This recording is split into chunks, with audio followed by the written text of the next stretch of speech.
Today I want to share with you a little-known fantasy from 1923, The Ship That Sailed to Mars by William Timlin. Timlin was an architect. He was born in England, but largely raised, trained, and practiced in South Africa. It's his first and only book. In my 25 years working for the preeminent rare book dealer in North America, this book has proven to be one of my all-time favorites. And I think it's one that I would not have come across were it not for my job.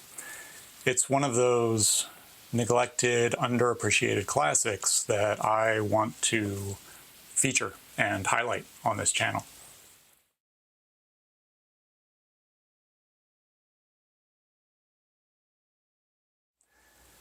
The story is divided into three parts. Part one is the building of the ship. And here we're introduced to our protagonist, the old man. It's got a great opening. Although it was difficult to believe, the old man had not always been old, and in his dim, forgotten youth he had said, "I will go to Mars, sailing by way of the moon and the more friendly planets."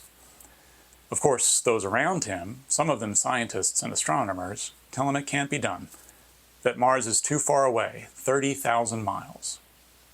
Nice try. Mars is more like 140 million miles away from the Earth, and that's one of the ways that we know that this is a fantasy. I mean, he tells us as much on the title page, but it's not science fiction. The old man believes in fairies, and it's the fairies who finally come to his aid, and they help him design and build his ship. In the first part, we get our best views of the fairies, with their pointy ears, their bald heads, and frock coats, and serious, frowny faces. I love the black cat that makes a couple of appearances as well. Part two is the journey to Mars.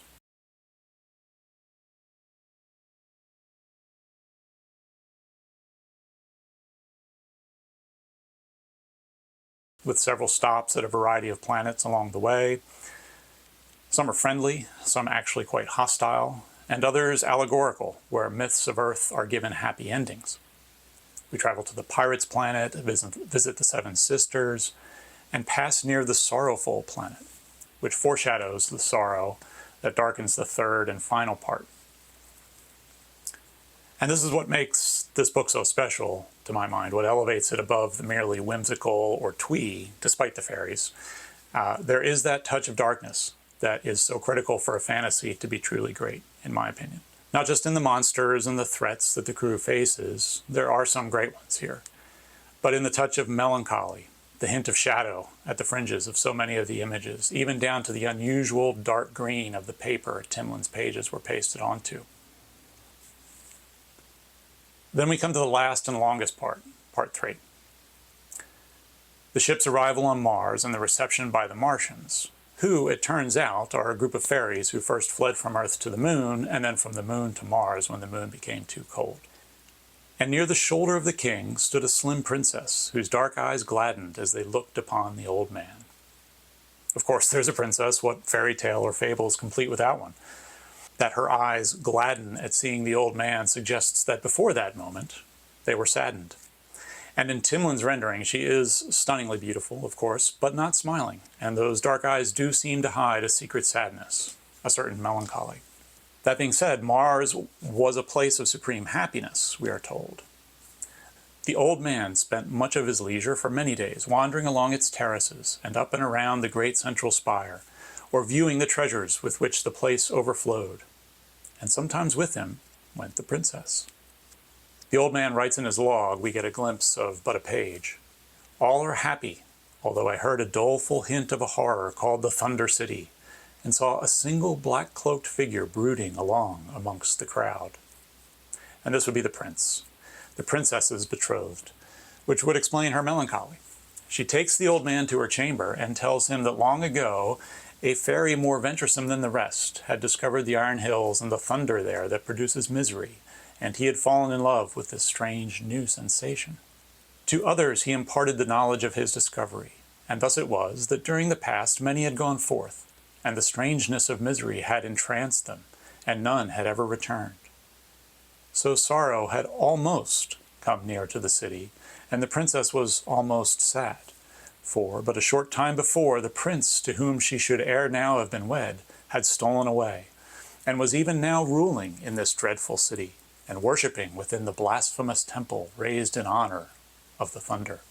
Since the old man has told her of terrible storms on earth, she asks him to bring his earthly lore to her aid, to rid the iron hills and the thunder city of its storms, to take away the sorrow and bring her prince back to her. And his human ingenuity does devise a lightning rod to absorb the lightning, and he tricks the prince into allowing him to build it. In the center of the city's square, the inhabitants of that miserable place were gathered around a deep, round hole, metal-lined, wherein the foot of the tower was fixed. Then, slowly, amid the crashing of the thunder's deep reverberations, the tower was hauled up by straining ropes till it stood erect, its sides and million points shimmering and fairy-like. Smiles replaced scowls on the fairies in Thunder City, and the old man in their midst beamed with pride. And perhaps that's the more appropriate role for the old man to play, to reunite the younger lovers. But I can't help feeling a little sorry for him. The main character going on a quest like a main character, but then relegated to the sidelines, erecting his own giant, glowing, phallus-like tower to draw the lightning down, a monument to his own frustration, perhaps. He's happy enough to stay on, though, no desire to return to Earth, to return home. Mars is his new home. All the evening, in the midst of all the merriment, the princess held the old man's hand in gratitude that could find no words, and it seemed to him that here was a land where a man might live gladly and forever. As you might expect from the work of an architect, the buildings are phenomenal. From imposing castles with lofty spires down to humble shops and dwellings, the detail is fantastic. But his creature design is great too. The Martian cow,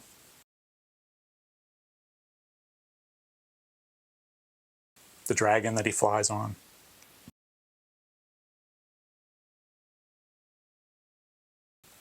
Eden's serpent. There are pages reminiscent of Miyazaki's Nausicaa, and I swear the cat flying from the old man's head as the dragon he's riding launches into flight is a shorthand for sudden, out-of-control movement that appears with great regularity in Moebius's comics. And check out those fashionable slippers.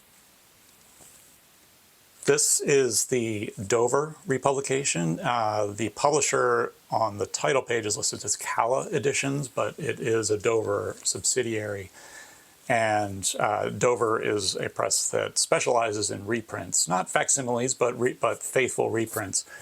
And that comes through in the design and packaging of this book. It's as faithful to the original as a reproduction can be. Again, not a facsimile, but a reproduction. It's excellent. And there's another reproduction that I found from the 90s, 1993, which is a little bit larger format, but the reproductions of the illustrations are not nearly as good. It changes their sizes a lot, and sometimes stretches them out to bleed to the margins, so that it sort of magnifies the image. So you get these full-page illustrations, enlargements, which is kind of nice, but the reproduction of the colors is nowhere near as good as in the other edition. So if you are looking for these online, and I'm going to try to include some links to copies that are available, and you may want to check my website. I might have a copy or two as well, but this Calla edition is the reproduction to buy for sure. The original, of course, is a signed limited edition and can be quite expensive depending on whether it has the dust jacket or not, and that can run anywhere from $4,000 up to $15,000, maybe even more at this point. But it is an expensive, rare book, truly rare. 2,000 were produced in that first run, and I think only 250 were for sale in the US. So it's a tough one to find. It's a shame that this is the only book that Timlin ever produced. He was working on a sequel, The Building of the Fairy City, But by then he had a number of fans, readers and collectors, friends and family alike, that demanded that he sell them the originals of these paintings even as he worked on them. He agreed to do this with the understanding that they would come back to him at a later date so that he could make a book out of them. But of course, once they were out of his possession, that became increasingly difficult. The owners were reluctant to part with them. So he figured he would just start over, redo the images, replace the missing pieces, but then he died at the age of 51 of pneumonia. So tantalizing glimpses of the second book are out there, you know, illustrations or paintings that he did with this book in mind.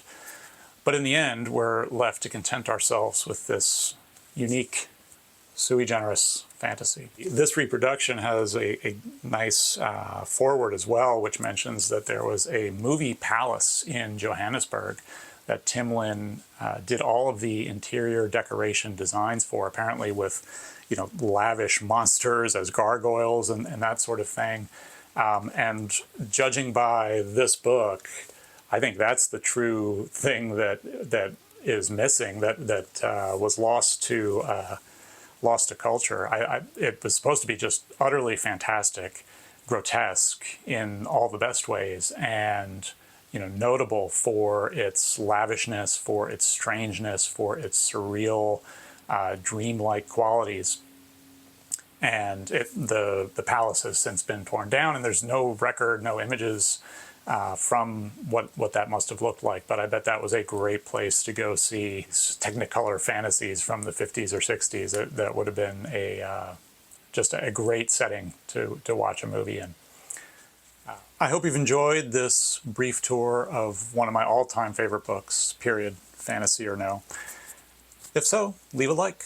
Is The Ship That Sailed to Mars new to you, or is this something that you've seen before? Is this old hat to you? I'm genuinely curious. I would love to hear in the comments.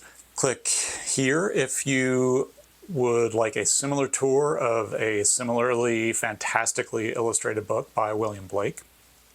And subscribe. I'm going to keep putting out videos about unusual, underappreciated books that I've come across in my 25 years in the rare book trade. And I will see you in the next one.